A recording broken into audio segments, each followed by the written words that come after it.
করব সেই স্টেজ অনুযায়ী আমরা এখানে করতে চলেছি। এখানে দেখছেন আমরা এখানে বড় পাথর আছে। বড় পাথর রাখার কারণ হচ্ছে যে এখানে বিভিন্ন কঠিন পদার্থগুলো থাকবে, সেই কঠিন পদার্থগুলো ওখানে আটকে রাখবে। তার ফলে এখানে আমরা রেখেছি ছোট পাথর রাখার ফলে এখানে যে সূক্ষ্ম কণাগুলি থাকবে সেই সূক্ষ্ম কণাগুলিকে এখানে আটকে রাখবে। তার ফলে আমরা তৃতীয় ধাপে এখানে চলে আসবো চারকোল আর বালি, 50-50 করে চারকোল আর বালি রেখেছি আমরা রাখার ফলে এখানে কারণ হচ্ছে যে এখানে বিভিন্ন অণুজীব বা জীবাণু থাকতে পারে, সেই জীবাণুগুলিকে এখানে মুক্ত করবে। মুক্ত করার ফলে এখানে আমরা তুলে রেখেছি। তুলে রাখার ফল হচ্ছে যে এখানে কারণ হচ্ছে যে এখানে বিভিন্ন নুড়ি কাকর পাথরের বালিগুলো এখানে আসবে, এখানে আটকে রাখবে। আটকে রাখার ফলে এখানে আমরা শুদ্ধ জল আমরা এখানে পেয়ে যাবো। আর আমরা দেখছি এখানে নোংরা জল আছে, এখানে নোংরা জল ঢাললাম।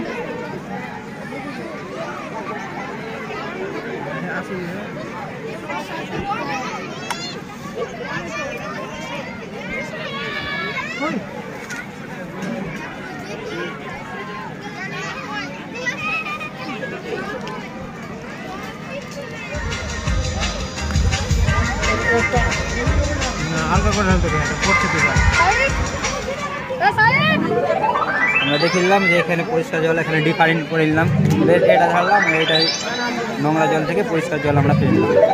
কারণ এটার কারণ হচ্ছে যে আমরা গ্রামাঞ্চলে অনেক দেখতে পাই যে দুস্থ শরীর সব যে ফ্যামিলিগুলো আছে ওরা তো আর ফিল্টার ব্যবহার করতে পারবে না। তারপরে না আমরা অল্প খরচে এখানে এই ওয়াটার পিউরিফিকেশনটা নিয়ে এসেছি যাতে ওরা বাড়িতে নিমেষে তৈরি করতে পারে, তার জন্য চিন্তা করেছি বালি একটা রান্না করার জন্য, একটা গোসল করার জন্য, কাপড় টাপড় কাচার জন্য কাজে ব্যবহার করতে পারি আমরা, যেমন খাওয়ার জন্য কাজে ব্যবহার করতে পারি।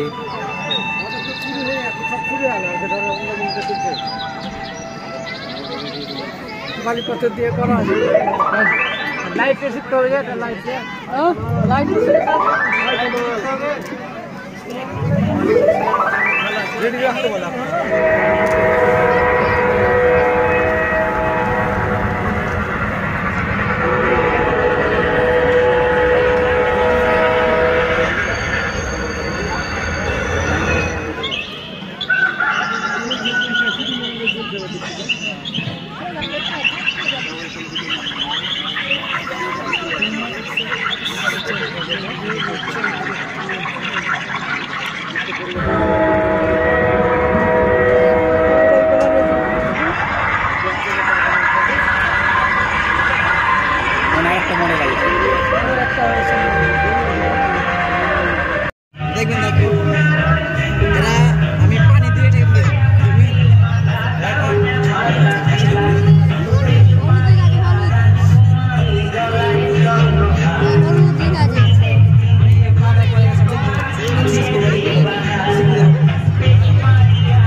এবারে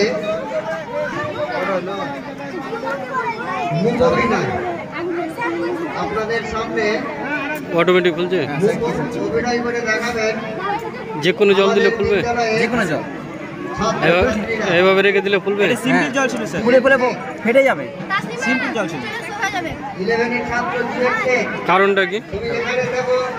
প্রথমে আমরা সিক্রেটলি কার্বাইড এর উপরে প্রবেশ করেছিলাম, তারপর আপনার সামনে আমি জল প্রবেশ করালাম। জল এবং কার্বাইড এরা পরস্পর রিয়াকশন করছে, রিয়াকশন করার ফলে অ্যাসিডিক গ্যাস উৎপন্ন হচ্ছে বেলুন ফুলছে। সিম্পল জল দেওয়ার পরে তার আগে কি দিয়েছে? কিছু দেওয়া, তার আগে দিয়েছিলাম কার্বাইড, আমি যেগুলো আম পাকায়।